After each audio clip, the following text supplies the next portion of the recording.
యూజువల్‌గా మనం ఈ మధ్య కాలంలో అధిక బరువు సమస్యతో బాధపడుతున్న వాళ్ళని ఎక్కువగా చూస్తా ఉన్నాము. సో, ఒబేసిటీ అన్నా లేదా స్థూలకాయం అంటే ఏంటో మనం ముందు తెలుసుకుందాం. సో, యూజువల్‌గా బాడీ మాస్ ఇండెక్స్ అంటే BMI. సో, 25 కంటే ఎక్కువ ఉన్న వాళ్ళని మనం ఒబేసిటీ క్రైటీరియాలో ఉన్నారని మనం చెప్తాము. సో, వాళ్ళకి ఏంటి అంటే యూజువల్‌గా అది BMI ఎలా క్యాలిక్యులేట్ చేస్తాం first of all. So, BMI అనేది body mass index. So, weight divided by height in metres whole square అనే ఫార్ములా ద్వారా సో BMI ఎంత ఉందో మనం పేషెంట్స్కి ఈజీగా చెక్ చేయవచ్చు. సో, యూజువల్గా ఏంటి అంటే లెస్ దెన్ 25 ఉన్నారు అంటే వాళ్ళు ఒబేసిటీ కిందకి రారు. రికమెండెడ్ అయితే కనుక మాత్రం 25 లోపలే ఉండడం ఎంతైనా మంచిది. 25 కంటే ఎక్కువ ఉన్నా కూడా దాంట్లో కూడా గ్రేడ్స్ ఉన్నాయి. 25 to 30 ఉంటే ఒక గ్రేడ్, 30 to 35 ఒక గ్రేడ్, 35 నుంచి 40 ఉంటే ఇలా సివియారిటీ, ఒబేసిటీ సివియారిటీని మనం గ్రేడ్ చేయడం జరుగుతుంది. సో, వీళ్ళలో ఏంటంటే యూజువల్గా బీపీ, షుగర్, వచ్చే కొలెస్ట్రాల్ ప్రాబ్లమ్స్ ఎక్కువగా ఉండడం, ఈ ప్రాబ్లమ్స్ వస్తాయి అని అందరికీ తెలిసిన విషయాలే. కానీ ఇప్పుడు ఏంటంటే ఇవే కాకుండా ఆర్థోపెడిక్ సమస్యల నుంచి కూడా వీరు ఎక్కువగా బాధపడుతూ ఉంటారు. దాంట్లో మీరు ముఖ్యంగా చూసుకుంటే మోకాలు నొప్పులతో పాటు నడుము నొప్పితో కూడా వీరు ఎక్కువగా బాధపడుతూ ఉంటారు. సో, వీళ్ళు ఎక్కువగా లైఫ్ స్టైల్, ఎక్కువ కూర్చొని జాబ్స్ చేయడము, యాక్టివిటీ లేకుండా పోవడం వల్ల, ఎక్కువగా డెస్క్ జాబ్స్కి పరిమితం అవ్వడం వల్ల సో వీళ్ళు నీ స్టిఫ్నెస్తో కూడా బాధపడుతూ ఉంటారు. నడిచేటప్పుడు కూడా వీళ్ళు మోకాల మీద మోతాదుకు మించి బరువు పడడం వల్ల మోకాలు సమస్యలు తొందరగా వచ్చే అవకాశం ఉంటుంది.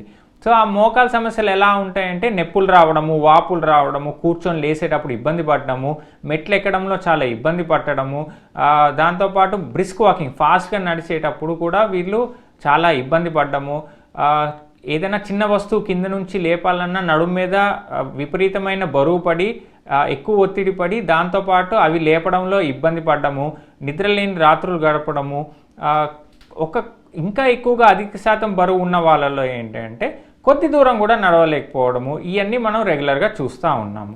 సో, వీళ్ళలో ప్రాబ్లం ఏంటి అంటే బరువు తగ్గాలి అంటే ఎక్సర్సైజ్ చేయాలి. ఎక్సర్సైజ్ చేయాలంటే మోకాలు నొప్పులు, నడుము నొప్పి వల్ల ఎక్సర్సైజెస్కి బాడీ సహకరించదు. మరి ఎలా? సో, యూజువలీ వీళ్ళకి ఏంటంటే బెస్ట్ ఎక్సర్సైజెస్ వచ్చేసి స్విమ్మింగ్, సైక్లింగ్.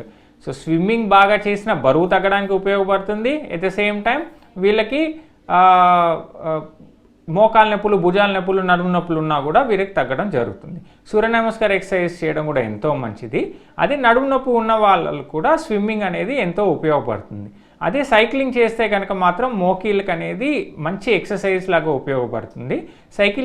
సైక్లింగ్ చేయడం ద్వారా కూడా కొన్ని క్యాలరీస్ బర్న్ అయ్యి బరువు కొద్దిగా తగ్గేదానికి అవకాశం ఉంటుంది.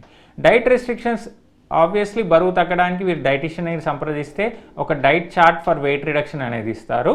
సో, దాని ద్వారా కూడా వెయిట్ రిడక్షన్తో పాటు ఈ స్విమ్మింగ్, సైక్లింగ్ ఎక్సర్సైజెస్తో కూడా బరువు తగ్గడం, అట్ ద సేమ్ టైం మోకాలకి నొప్పులు, నడుము నొప్పులు కూడా తగ్గడం జరుగుతుంది. ఇంకా ఏం జాగ్రత్తలు తీసుకోవాలి? అధిక బరువు ఉన్న వాళ్ళు మెట్లు ఎక్కపోవడం మంచిది. సో, మెట్లు ఎక్కితే యూజువల్గా మామూలుగానే ఎవరికన్నా కూడా 5 ఇంతలు బరువు అనేది పడుతుంది. సో, అధిక బరువు ఉండే వాళ్ళల్లో ప్రాబ్లం ఏంటంటే 5 ఇంతలు ఇంకా సపోజ్ డబుల్ వెయిట్ ఉన్నారనుకోండి వాళ్ళ హైట్కి, 10 ఇంతలు బరువు పడడం వల్ల తొందరగా మోకీలు అరగడం అనేది జరుగుతుంది. సో, ఈ తొందరగా మోకీలు అరిగిపోతే కనుక మాత్రం వీళ్ళకి ఎన్ని గుజ్జు ఇంజెక్షన్స్ ఇచ్చినా లేదా వేరే ఇతరితర చిన్న సర్జరీస్ చేసినా కూడా మళ్ళీ అంతే బరువు మోకీల మీద పడుతుంది. కాబట్టి పెద్దగా ఈ చికిత్సలు చేసినా ఉపయోగం ఉండదు. సో, అందువల్ల వీరికి పూర్తిగా అరిగిపోయినప్పుడు వీళ్ళు మోకీలు మార్పిడి చికిత్సకి యంగ్ ఏజ్లోనే వెళ్ళవలసి రావచ్చు.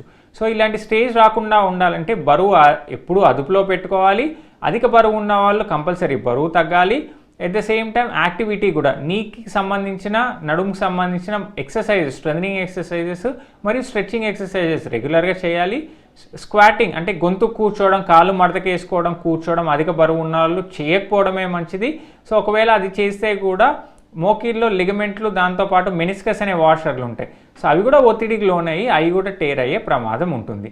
సో, మనం చెప్పిన చిన్న చిట్కాల ద్వారా ఏదైతే బరువు అదుపులో పెట్టుకొని అట్ ద సేమ్ టైం బరువు పెరగకుండా కూడా ఉండవలసిన ఆవశ్యకత కూడా ఉంది.